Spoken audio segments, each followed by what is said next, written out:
Psalm chapter 9, verse 1. David writes, I will give thanks to the Lord with my whole heart.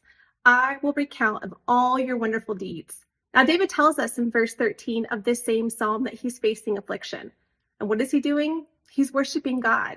Yet how many of us know that when the season is difficult, that's sometimes the last thing we want to do?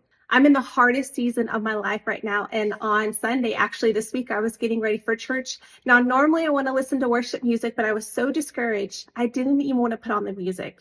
Yet history and conviction taught me that if I would simply do that, that things in my heart would begin to shift. And they did. I went from feeling all dried up to overflowing with praise. Our God, He is all that we need. And worship points to that fact. It fuels our faith. But like David said, it must be wholehearted.